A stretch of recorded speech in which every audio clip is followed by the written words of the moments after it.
बोलो श्री प्राणनाथ प्यारे की जय। वंदो सतगुरु चरण को, करु धनि प्रेम प्रणाम। अशुभ हरण मंगल करण धनि देव चंद्र जी नाम। श्री प्राणनाथ निज मूलपति, श्री महराज सुनाम। तेज कुंवर श्यामा जुगल को, पल पल करू प्रणाम। धनी जी मारा पल पल करू प्रणाम। बोलो प्राणनाथ प्यारे की जय।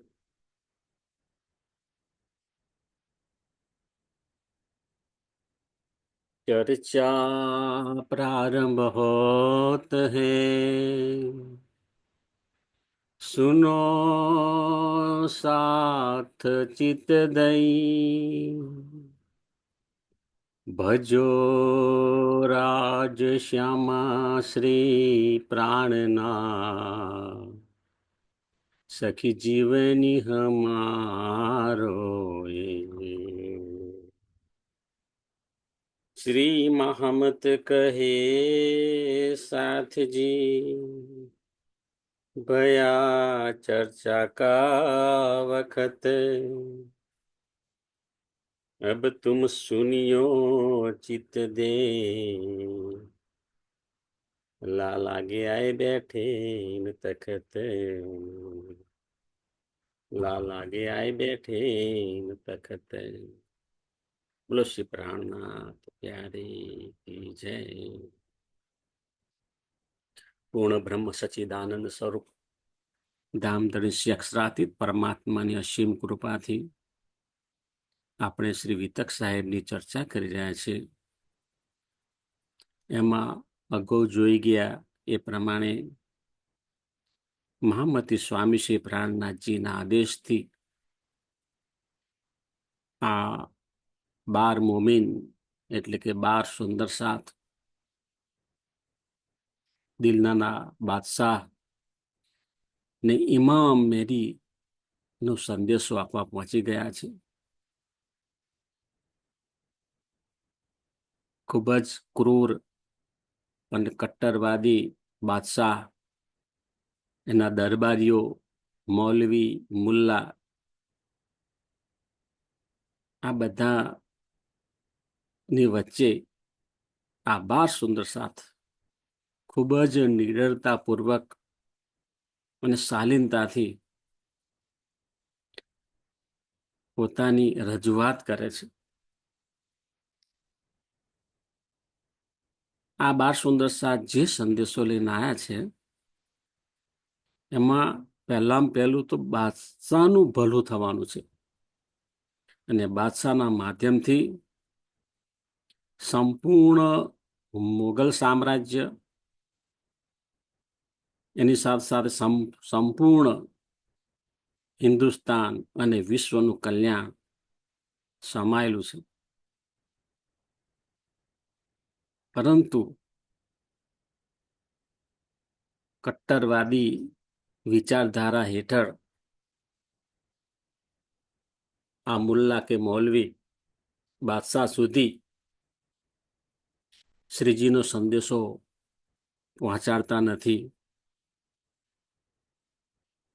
બાદશાહ અજ્ઞાનતામાં જ રહે છે અને એની સાથે સાથે જે ખરેખર સાચો વિશ્વ ધર્મની જે સ્થાપના કરવાની હતી, એનો ફેલાવો જે કરવાનો હતો, એ તે વખતે થયો નહીં. અને એના પરિણામ સ્વરૂપે આપણે જોઈ રહીએ છીએ કે આજે પણ ઇસ્લામ ધર્મની અંદર સાચો ધર્મ શું છે એ બહુ ઓછાને ખબર છે. એમાં પણ છે જ્ઞાન પીપાસુ અને સાચી વાત સમજનારા છે, પણ મોટો સમુદાય એવો છે કે ફક્ત એ શરિયતને જ વળગી રહ્યા છે. અને પોતાની જે અજ્ઞાનતા છે એને ફેલાવી રહ્યા છે. એને પરિણામે મુઘલ સામ્રાજ્ય ખૂબ જ સહન કરવાનો વારો આવ્યો છે. આજે પણ આપણે જોઈ શકીએ છીએ કે એમની અજ્ઞાનતાને લીધે, એમની બેવકૂફીને કારણે બંને દેશોને સહન કરવું પડે છે. વધારે તો એ વિધર્મી દેશ છે એને સહન કરવાનો વારો આવ્યો છે. એનું અસ્તિત્વ જોખમમાં મુકાઈ ગયું છે ત્યાં સુધીની અવસ્થા ઊભી થઈ છે. તો અહીં આગળ આજે 12 સુંદર સાથ જ્ઞાનનો પ્રકાશ આપે છે, એની ચર્ચા પણ કરીએ. અહીં કહે છે કે ધામધની શ્રી કૃષ્ણજીની આવેશ શક્તિની કૃપાથી આપણે જાગણી કાર્ય કરી શકીએ છીએ. અહીં જો શ્રી કૃષ્ણજી વ્રજલીલામાં પણ હતા, રાસલીલામાં પણ હતા. તો એ જે શ્રી કૃષ્ણજી હતા ને, એ શ્રી કૃષ્ણજીની અંદર આવેશ શક્તિ હતી, ધનીજીની આવેશ શક્તિ. ને એટલા માટે જ આપણે કૃષ્ણ કનૈયા લાલ કી જય બોલીએ છીએ ને, તે વખતે આપણા ધ્યાનમાં બીજા કોઈ કૃષ્ણ આવતા નથી. જેમની સાથે આપણે વ્રજલીલા કરી હતી એ વ્રજલીલાના શ્રી કૃષ્ણ, જેમની સાથે આપણે રાસલીલા કરી હતી એ રાસલીલાના શ્રી કૃષ્ણ આપણા ધ્યાનમાં આવે છે. અને એમની અંદર જે આવેશ શક્તિ છે, એ જ આવેશ શક્તિ ધણી શ્રી દેવચંદ્રજીની અંદર આવે છે, સ્વામી શ્રી પ્રાણનાથજીની અંદર આવે છે. અને એ જ આવેશ શક્તિ આપણને પણ જાગણીનું કાર્ય કરવાની શક્તિ આપે છે. સુંદરસાદજી, તેથી આપણા સંપર્કમાં જે કોઈ આવે તેમને અક્ષરાથી શ્રી કૃષ્ણ પરમાત્માની પહેચાન કરાવવાની છે. આ બહુ મોટી વાત છે. આપણે જે પરિવારમાં રહેતા હોઈએ, જે સોસાયટીમાં રહેતા હોઈએ, જો આપણે જોબ કરતા હોઈએ, તો આપણે એમ નથી કહેતા તમે બોધ આપવાનું શરૂ કરી દો, પરંતુ ક્યારેક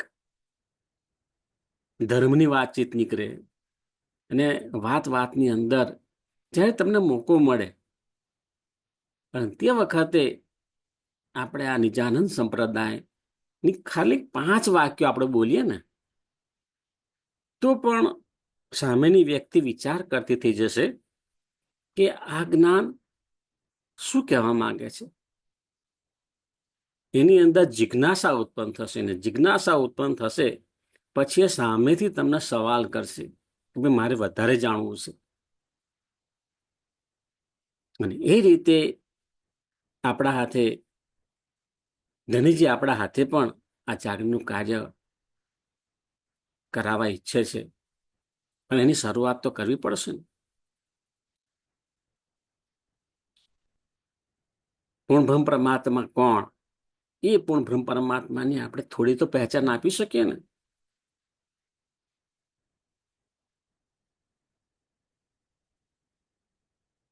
જેની સાથે ચર્ચા કરીએ એની અજ્ઞાનતા પણ દૂર થઈ જાય, અને ધીમે ધીમે તેમના હૃદયમાં તારતમ વાણીનું પણ અજવાળું થાય. ત્યાર પછી એ જીવ અખંડ મુક્તિનો અધિકારી બને છે. કેટલી મોટી વાત છે. એ જીવને પણ ખબર નથી કે મારી પર કેટલી મોટી કૃપા થઈ છે.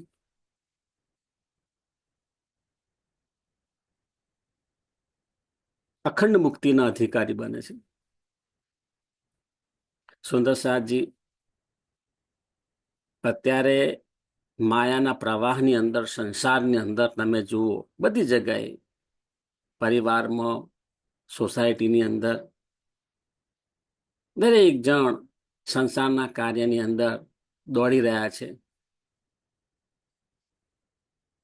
વાસ્તવિક ધર્મ કોને કહેવાય એનું જ્ઞાન નથી અને તમે સમજાવો તો એ સમજનારા પણ બહુ ઓછા હોય છે. અને ત્યાર પછી હકીકતની અંદર સચ્ચિદાનંદ પરમાત્મા કોણ છે એનું જ્ઞાન આપવું એ તો બહુ દૂરની વાત છે. પરંતુ જે અધિકારી હશે એ જીવ સામેથી જિજ્ઞાસા ઉત્પન્ન કરશે અને તમારી પાસે ત્યાં જ્ઞાન મેળવવાનું એને ખૂબ ખૂબ સંતોષ થશે. એટલે આપણી પાસે જ્ઞાન છે, આપણે આત્માનું કલ્યાણ તો કરી રહ્યા છીએ, પરંતુ આપણા સંપર્કમાં જે આવે એમને પણ અખંડ મુક્તિના અધિકારી બને એવી ભાવના સાથે જાગરણનું કાર્ય કરવાનું છે. બાહ્ય દંભ કરી અને પોતાના સ્વાર્થ માટે જાગણી કરવું એ યોગ્ય નથી. નહીં તો પછી શું થશે? અન્યથા પ્રાયશ્ચિતની અગ્નિમાં પસાર થયા પછી મુક્તિ પ્રાપ્ત થશે. મહંમદી સ્વામી શ્રી પ્રાણનાથજી વાણીમાં કહે છે કે બે સંસારની અંદર સ્વામી શ્રી પ્રાણનાથજી પધાર્યા છે તો મુક્ત દેશી બ્રહ્માંડ કો, બ્રહ્માંડને મુક્ત કરશે. પરંતુ અત્યારે જે જાગી જશે એને પછીથી પ્રાયશ્ચિતની અગ્નિમાં પસાર થવું નહીં પડે. કારણ કે આ પૃથ્વી તો હજુ અનંત વર્ષ સુધી અસ્તિત્વ ધરાવી શકે અને ના જાગીએ તો સુધી એ જેટલા વર્ષો સુધી આ પૃથ્વીનું અસ્તિત્વ હોય ત્યાં સુધી જન્મ મરણના ચક્કરની અંદર ફસાવવું પડે. અને ફરીથી આવો અવસર મળે કે કેમ એ સવાલ છે.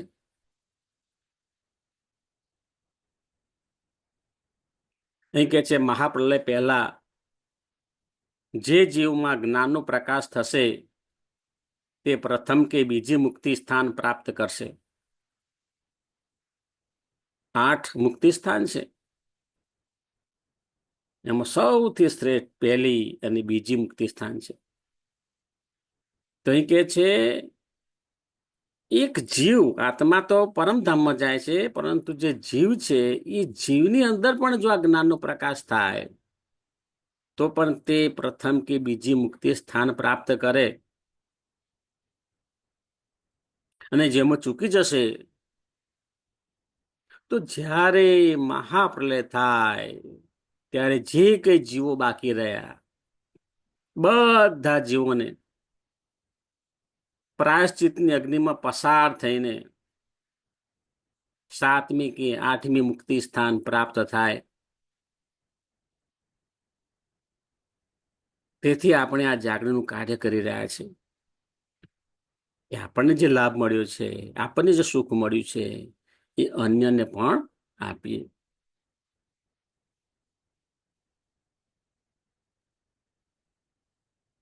સુંદર સાજી,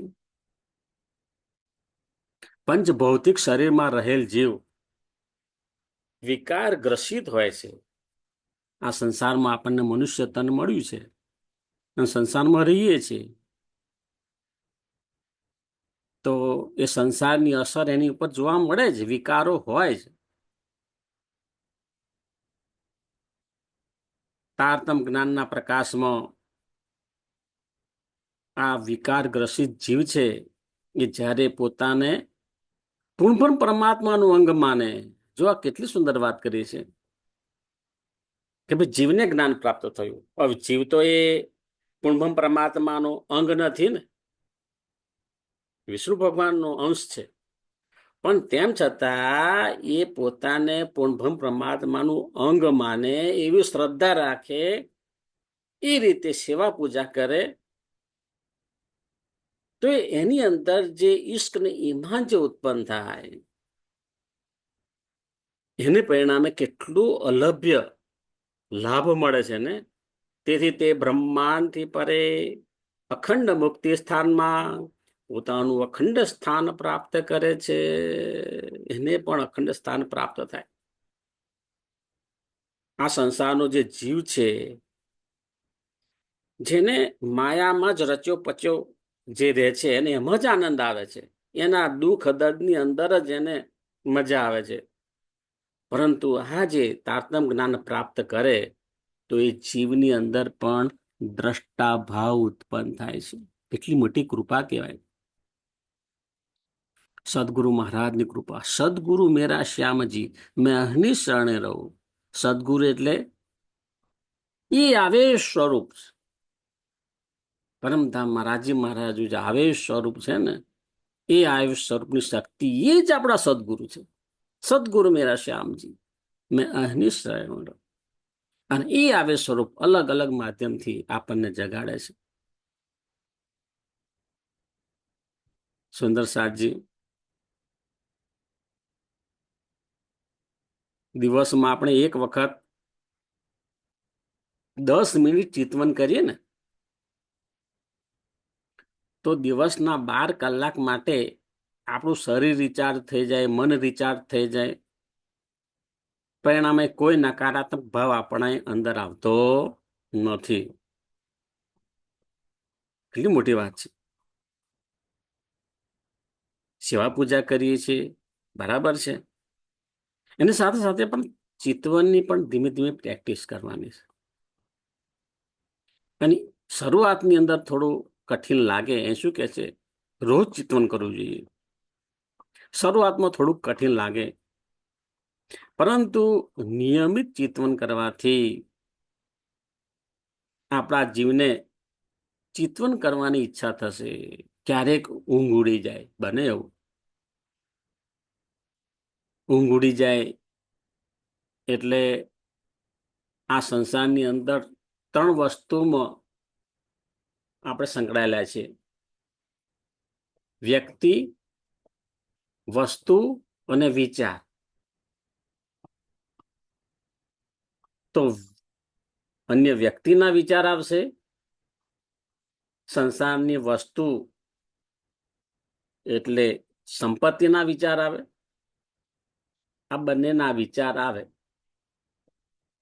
આપણી પાસે જે કંઈ જીવનની અંદર આઘાત પ્રત્યાઘાત થયા હોય એના વિચારો આવે. અને એકવાર એ વિચારોની અંદર તમે જતા રહો ને, પછી કે છે કે ભાઈ ઊંઘ આવતી નથી. તો સુંદર સાજી અહીંયા એમ કે છે કે એક સત્ય વાત સમજવાની છે: બ્રહ્મ સત્ય, જગત મિથ્યા. આ સંસારની અંદર જે કે વ્યક્તિ છે, વસ્તુ છે, આપણા મનના જે વિચારો છે, એ બધું અસત્ય છે. એ સત્ય છે જ નહીં. આ શરીર છે ત્યાં સુધી બધું છે. જેવું શરીર નથી એની સાથે આ બધું ગાયબ થઈ જાય. તો આપણી જે અંદર ચેતન શક્તિ છે, એ ચેતન તત્વ એ સત્ય છે. તો આપણે એ ચેતન તત્વનો વિચાર કરીએ, અને એ ચેતન તત્વની અંદર મારા વાલાજીની આવેશ શક્તિ બિરાજમાન છે. આપણે આપણી અંદર યુગલ સ્વરૂપના દર્શન કરવાના છે. પરમધામનું જે મૂળ મિલાવા છે, એ મૂળ મિલાવાનું દ્રશ્ય આપણે આપણા દિલની અંદર જોવાનું છે. એ રીતે ચિંતન કરીશું સુંદરતાજી, એટલું સરસ મન શાંત લાગશે ને. અને એનું ચિંતન કરતા કરતા સરસ મીઠી ઊંઘ પણ આવશે. અને જ્યારે ઉઠશો તે વખતે શરીરની અંદર સંપૂર્ણ સ્ફૂર્તિ જોવા મળશે. આખા દિવસની અંદર કાર્ય કરવા માટેની ઉર્જા પ્રાપ્ત થશે. તો આ રીતે આપણે ચિંતવનની અંદર યુગલ સ્વરૂપનું જે વર્ણન કર્યું છે ને, એના દર્શન કરવાના, એ વિચારવાનું છે. વાલાજી એટલે કેટલો સુંદર પાગ છે, બાલાજીએ કેટલા સુંદર હાર પહેર્યા છે, એના પટુકો કેટલો સુંદર દેખાય છે, બાલાજીના ચરણ કેટલા સુંદર છે. શ્યામા મહારાણી કેટલા સુંદર દેખાય છે. બંનેના નૂરી સ્વરૂપ છે. એ નૂરી સ્વરૂપનો આપણે દર્શન કરીએ, સતત એમને આપણા દિલની અંદર એમના દર્શન કરીએ, તો એક દિવસ એવો આવે કે ના, ખરેખર બહુ ઝડપથી ચિતવન આપણું લાગી જાય અને આપણને એમ થાય કે મને ક્યારે સમય મળે અને આ 10 મિનિટ ચિતવન કરી લો. સુંદર સાહેબજી શાસ્ત્રોમાં ધ્યાનનું મહત્વ બતાવ્યું છે. એની સાથે આપણે અહીં આગળ એની સાથે ચિતવનને ઉમેર્યું છે કે ધ્યાનની અંદર કોનું ધ્યાન ધરવું. તો ધ્યાનની અંદર મોટે ભાગે શું હોય છે કે શરૂઆતની અંદર શરીર સ્થિર રાખવાનું હોય, શ્વાસોશ્વાસની જે ક્રિયા છે એમાં ધ્યાન કરે અને ત્યાર પછી આપણા શરીરની અંદર જે ચક્રો આવેલા છે એ ચક્રોનું ધ્યાન કરતા હોય છે. અને એમ કરતા કરતા જે આજ્ઞા ચક્ર છે, આજ્ઞા ચક્ર પછી સહસ્ત્ર ચક્ર, સહસ્ત્ર ચક્ર નું ધ્યાન ધરતા હોય છે. તો એની સરખામણીમાં આપણને તારતમ વાણીની અંદર બહુ સરળ રસ્તો બતાવ્યો છે કે એ જે યુગલ સ્વરૂપનું વર્ણન કર્યું છે એ આપણે સમજવાનું છે પહેલા. અને એ યુગલ સ્વરૂપને આપણે આપણા દિલની અંદર દર્શન કરવાના છે. અને એનાથી પણ સરળ રસ્તો તમને કહું કે આપણે મંદિરમાં રાજ્યના દર્શન કરીએ છીએ, વાલાજીનું વાંગમય સ્વરૂપ અને એની ઉપર મુગટ મૂલ્ય વાઘા વસ્ત્ર સુંદર રીતે પધરાવવામાં આવે છે. એ સ્વરૂપને ખૂબ જ ધ્યાનથી જોવાનું અને ત્યાર પછી આંખો બંધ કરીને એ સ્વરૂપ આપણે આપણા દિલની અંદર જોવાનું. એ વાલાજી મારા દિલની અંદર બિરાજમાન છે. આ તો આપણે કરી શકીએ અને એ કરીશું ને એમાં પણ આપણને અનેરો આનંદ આવશે, ખૂબ જ શાંતિનો અનુભવ થશે. અત્યારે આ સંસારની અંદર વિવિધ પ્રકારના દુઃખથી આપણે ઘેરાયેલા હોઈએ અને તે વખતે આપણે આ જે ધ્યાન કરીશું તો એમાં આપણને ખૂબ ખૂબ ખૂબ ફાયદો થશે. સુંદર સાહેબજી સૌ પ્રથમ પરમધામથી બ્રહ્માંગનાઓ વ્રજલીલામાં આવી અને વ્રજલીલાની અંદર શ્રી કૃષ્ણજી પ્રત્યે ખૂબ ખૂબ પ્રેમ હતો. એને પોતાના સ્વસ્વરૂપનું કે પરમધામનું એ જ્ઞાન ન હતું, પણ પ્રેમ બહુ હતો. તો વ્રજલીલામાં આપણને પ્રેમનો અનુભવ થયો. ત્યાર પછી ત્યાંથી યોગ માયાના બ્રહ્માંડમાં મહારાસ લીલા થઈ. ગોપીઓની આત્મા મહારાસ લીલામાં જાય છે અને મહારાસ લીલાની અંદર પણ કિશોર સ્વરૂપ શ્રી કૃષ્ણજી નું નૂરી સ્વરૂપ એ બ્રહ્માંગનાઓ સાથે મહારાસ લીલા કરે છે અને ત્યાં પ્રેમના વિલાસનો અનુભવ થાય છે. જો કેવું કેટેગરી વધે છે, પ્રેમનો વિલાસ કેવો હોય એનો આપણને અનુભવ થયો.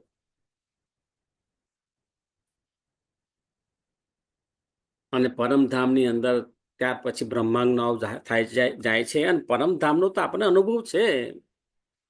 પરમધામનો જે ઈશ્ક છે એની સુગંધ તે તો વાકેફ છે જ. પરમધામના 25 પક્ષની અંદર જે આનંદની લીલાઓ થાય છે એનું ચિંતન કરીએ તો તરત જ આપણને એ જે પ્રેમના સુગંધનો અનુભવ થાય છે. હવે એ બધું આપણે આ જાગણી લીલામાં લઈને આવ્યા છીએ. અત્યારે જે બ્રહ્માંડની અંદર આપણે છીએ એ જાગણી લીલાનું બ્રહ્માંડ છે. એમાં આપણને 5 તત્વોનું શરીર મળ્યું છે અને એ જીવ ઉપર આપણી પરમધામની આત્મા બિરાજમાન છે. હવે આ જે વ્રજલીલા, રાસલીલા અને પરમધામ એ જે અનુભવ છે પ્રેમનો, એ પ્રેમના અનુભવને લીધે આપણને ઈશ્ક અને ઈમાન મળે છે. ને ઈશ્ક ને ઈમાન રૂપી આ જે બે પાંખો મળે છે ને, આ બે પાંખોથી આધ્યાત્મિક ઉડ્ડયન થાય છે. અને એ આધ્યાત્મિક ઉડ્ડયનની અંદર ઈથી બેઠે ઘર જાગે ધામ, એનો આપણને અનુભવ થાય છે.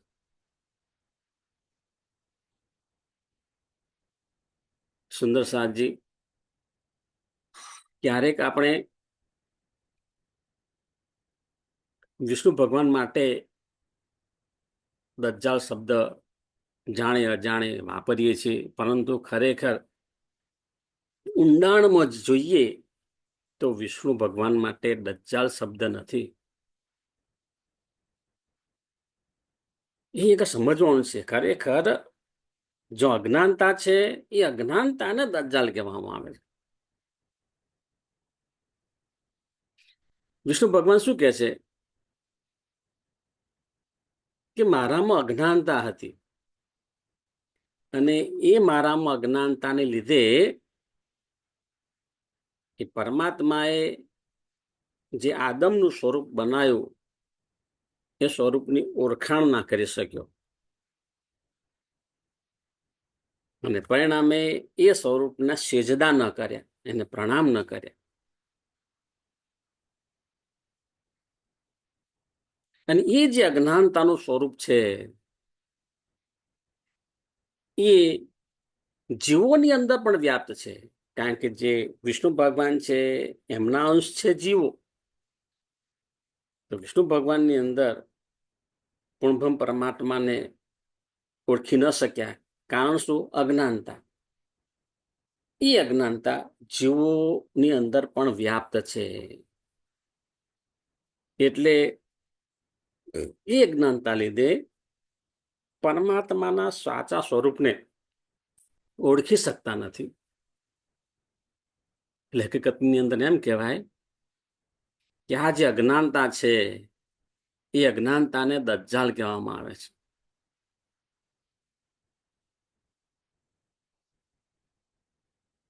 આ બહુ સ્પષ્ટ વાત છે. બ્રહ્મા, વિષ્ણુ, મહેશ,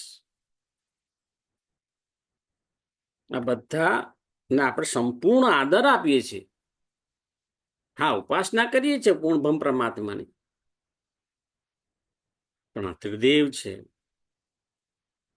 અનેક પ્રકારની શક્તિઓ એમની અંદર બિરાજમાન છે. આ બ્રહ્માંડના માલિકો છે,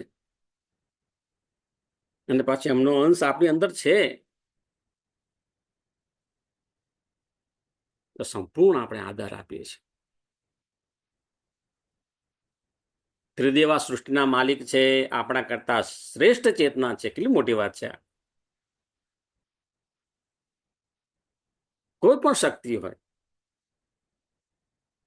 એ આપણા કરતા તો શ્રેષ્ઠ ચેતના છે જ.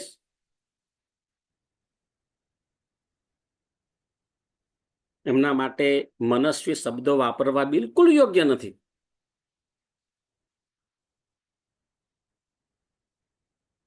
અને વિષ્ણુ ભગવાનની ચેતના તો શ્રી કૃષ્ણજીમાં હતી, અને એ સ્વરૂપ દ્વારા જ વ્રજ લીલા થઈ. તમે વિચાર કરો, એ વ્રજ લીલાની અંદર જે શ્રી કૃષ્ણજી હતા એમાં રાજ્યની આવેશ શક્તિ હતી જ, પરંતુ એની સાથે સાથે વિષ્ણુ ભગવાનની શક્તિ તો હતી જ ને. વિષ્ણુ ભગવાનની ચેતના હતી. અને વ્રજ લીલા થઈ છે. તો આપણા માટે પૂજ્ય કહેવાય. ભલે ઉપાસના ના કરો, પણ પૂજ્ય છે. સંપૂર્ણ આદર ભાવ રાખવો જોઈએ. આ જ્ઞાનની અંદર થોડું અપડેટ થવાની જરૂર છે આપણે. અપડેટ થતા નથી, વાસ્તવિકતા સમજતા નથી, અને એમાં વધુ વધુ આપણે સંકીર્ણ બનીએ છીએ. ધર્મનું સાચું સ્વરૂપ છે એ સમજીએ ને તો પણ આ બધું સમજમાં બહુ સહેલાઈથી આવી જાય.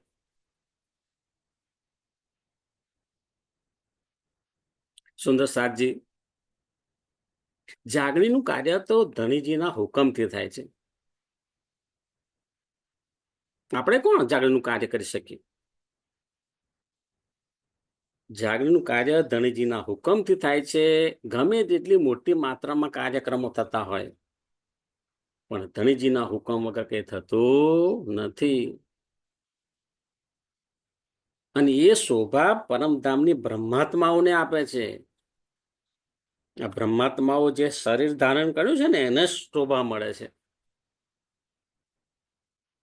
ખરેખર ધણીજીના હુકમથી થાય છે.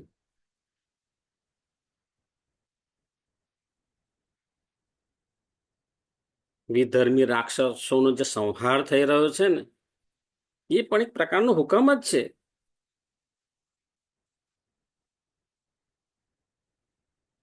કે પાપનો ઘડો ભરે જાય એટલે ફૂટ્યા વગર રહે નહીં. અહીંયા આગળ સુંદર સાથ બાદશાહને કહે છે, હે બાદશાહ, તમારી અંદરની આંખો ખોલો અને સત્યને સમજો. પરમધામની બ્રહ્માત્માઓ આ જગતમાં આવી ચૂકી છે. તમે જેની રાહ જોઈ રહ્યા છો ને, એ ઇમામ મેદી આ જગતમાં પ્રગટ થઈ ચૂક્યા છે. તમે જે ક્યામતની વાત કરો છો, એ ક્યામતનો સમય આવી ગયો છે અને ક્યામતના 7 નિશાન જાહેર થઈ ગયા છે. કૃપા કરીને તમે આ જ્ઞાનને સમજવા માટે પ્રયત્ન કરો. સંસારના તમામ ધર્મગ્રંથ પુકારીને આ વાતને પુષ્ટિ આપે છે. અને તારતમ જ્ઞાન વગર પુરાણ તો બિલકુલ અધૂરું હતું. જેવું તારતમ જ્ઞાન આવ્યું એવું જ પુરાણના રહસ્યો પ્રગટ થયા. અને એ રહસ્યો સમજાવવા માટે 12 સુંદર સાથ આવ્યા છે. સુંદર સાથજી ત્રિદેવ, બ્રહ્મા, વિષ્ણુ અને મહેશ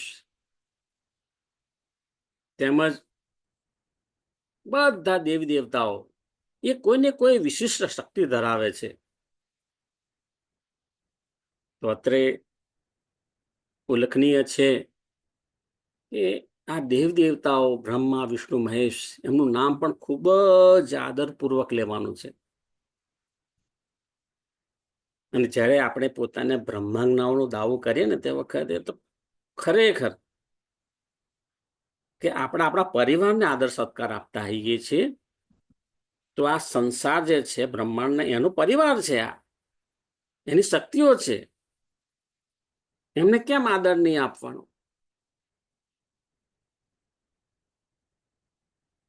આપણે કોઈના વિશે પણ મનસ્વી શબ્દનો ઉપયોગ કરવાનો નથી. શા માટે મનસ્વી શબ્દનો ઉપયોગ કરી અને કોઈની આસ્થા ઉપર ઘા મારવો જોઈએ? હા, એ જે પરિવારની અંદર ઉછેર થયો છે એવી માન્યતા હોય, પણ તમે તમારી વાત કહેવી હોય તો એનું સ્થાન બતાવવાનું છે, બીજું કશું નહીં. કે આ બધી શક્તિઓ છે, આ શક્તિનું સ્થાન અહીં છે, આ શક્તિનું સ્થાન અહીં છે, આ શક્તિનું સ્થાન અહીં આગળ છે. આપણા કરતા બધી મહાન ચેતનાઓ છે. પરંતુ જ્યારે આપણે આપણી આત્માનું કલ્યાણ કરવું હોય તો આખા બ્રહ્માંડથી પરે નિરાકાર કે પાર કે 3 પાર કે ભી પાર એ પૂર્ણ બ્રહ્મ પરમાત્માની આપણે વાત કરી શકીએ કે એની ઉપાસના કરવાથી આત્માનું કલ્યાણ થાય છે. અહીંયા આગળ ઔરંગઝેબ બાદશાહ ને સંદેશો પહોંચ્યો નથી. એનું કારણ કે કાજી અને મુલ્લાની વાતોમાં આવી એ પણ પોતે દૂર થઈ ગયા અને એમણે પણ એવા દૂર થઈ ગયા કે જેમના માધ્યમથી જ્ઞાન મળતું હતું મેળવવાનું હતું એ પણ સાચું જ્ઞાન એમને મળ્યું નહીં, જે તે કાજી મુલ્લાને માધ્યમ તરીકે રાખ્યા. હવે સાચી વાત કહે તો ખબર પડે ને બાદશાહ સુધી. એટલે ઇમામ મહેદીનો સંદેશો એમણે સ્વીકાર્યો નહીં એમ કહી શકાય. ઇમામ મહેદીના સ્વરૂપને ઓળખી શક્યા નહીં, એ જ્ઞાન એમને સુધી પહોંચ્યું નહીં, તેથી તેમણે સેજદા પણ કર્યા નથી.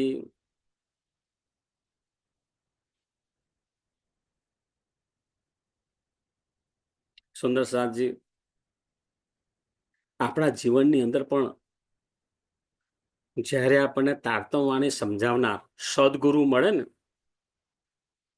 ત્યારે અવશ્ય સમર્પિત થઈને સેજદા કરવાના છે.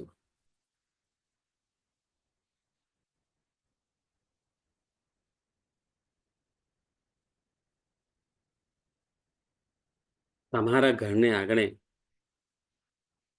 સદગુરુ મહારાજ પધારે એ તો અહોભાગ્ય કહેવાય ને. તો એ પધારે તો ખરેખર સંપૂર્ણ સમર્પિત થઈને પહેલા તો પ્રણામ કરવાના.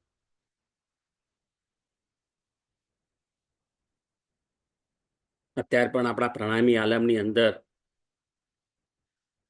આચાર્ય મંડળના સમાજની અંદર એવી આત્માઓ છે કે જેમની રહેણી કરણીની અંદર શુદ્ધતા જોવા મળે છે, પવિત્રતા જોવા મળે છે, અષ્ટપહરની સેવા કરે છે.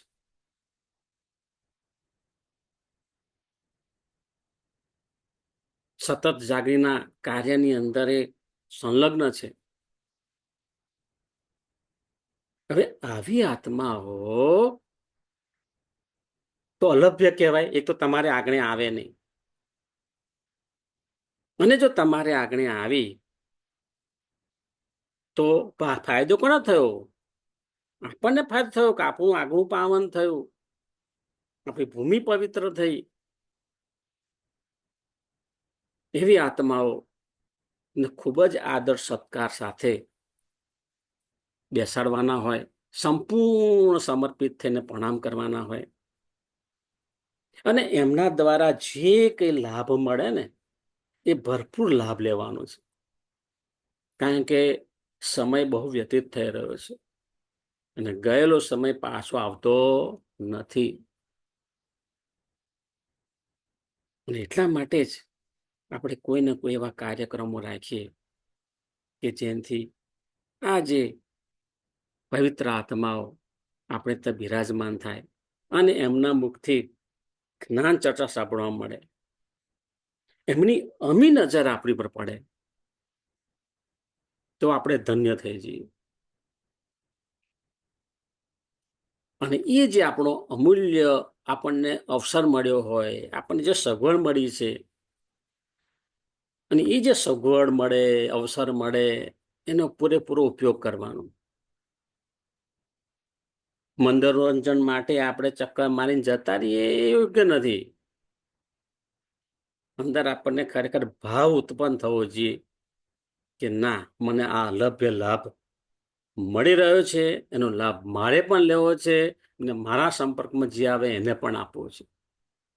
આપણે એની કિંમત સમજીએ ને તો આ ભાવ ઉત્પન્ન થાય છે. એની કિંમત ના સમજીએ તો આવો ભાવ ઉત્પન્ન થતું નથી. અમને સામાન્ય વ્યક્તિ જેવા વ્યક્તિ લાગે. કોઈ કહે છે કે મારા મામા છે, કોઈ કહે છે મારા કાકા છે, કોઈ કહે છે મારા ફુવા છે, કોઈ કહે છે આ મહારાજ છે.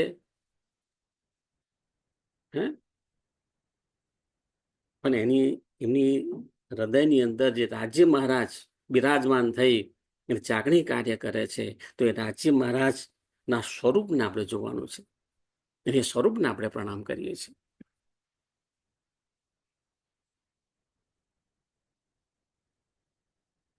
સુંદર સાહેબજી, આ જાગણીનું કાર્ય એક ગોવર્ધન પર્વત સમાન છે.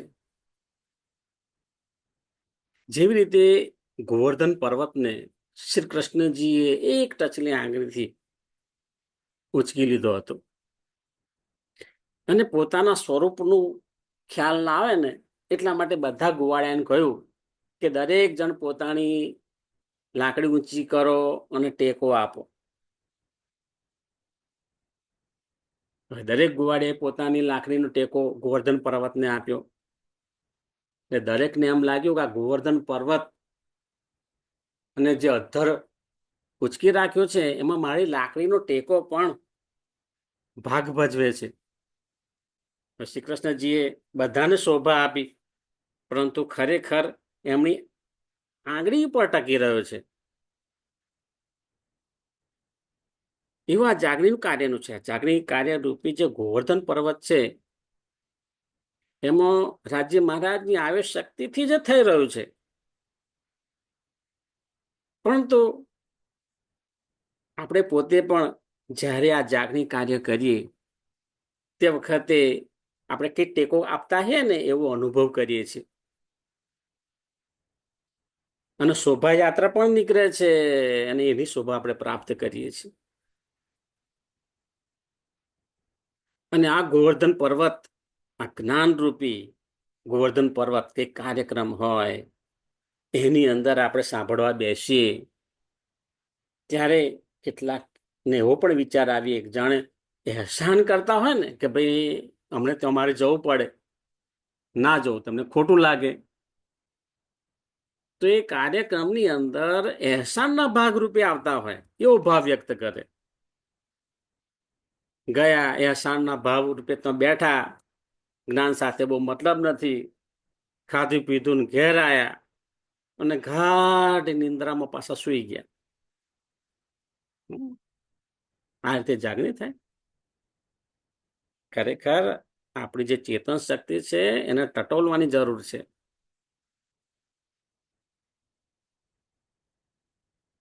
સુંદર સાહેબજી અહીંયા આગળ કે છે કે આપણે રહેણીની અંદર પૂર્ણ બનવાનું છે. તકલીફ અહીંયા આગળ છે. આપણને તારતમ જ્ઞાન મળે છે, વિતક સાહેબનું જ્ઞાન મળે છે, અને વિતક સાહેબનું જ્ઞાન આપણને એ જ આપે છે, એ બોધ આપે છે કઈ રીતે રહેણી, કહેણી, કરણી એમાં એક સૂત્રતા રાખવી. તો પહેલા પેલું તો આપણે રહેણીની અંદર પૂર્ણ બનવાનું છે. અધ કચરાની વાતો જ નથી. આપણું જીવન અધ કચરામાં પૂર્ણ થાય છે, પસાર થાય છે. એમ આ જેટલું થયું એટલું ખરું, બરાબર. બાકી રહેણીની અંદર સાજે છોટો જોવા મળે નહીં. હા, બધી જગ્યાએ તીર્થ સ્થાનોમાં જઈએ, મંદિરમાં જઈએ, પૂજા પાઠ કરીએ, પણ રહેણીની અંદર કશું આવે નહીં. ચાલે છે ના, એનાથી તમને પૂરો ફાયદો થશે નહીં. રહેણીની અંદર પણ આપણે પૂર્ણ બનવાનું છે. આપણે પ્રેમની ધજાની અંદર પણ પૂર્ણ બનવાનું છે. આપણા સુંદર સાથ માટે જે સાચો ભાવ હોય ને એ અંદર ઉત્પન્ન કરવાનું છે. બાહ્ય દંભ નહીં કરવાનો. બાહ્ય દંભ કરીશું તો ભાઈ જે પેલા સુંદર સાથ છે ભોળા, હા, એમને આનંદ આપીશું, પરંતુ સાચા અર્થની અંદર આપણને જે લાભ થવો જોઈએ થતો નથી. સેવા ભાવમાં પણ પૂર્ણ બનવાનું છે.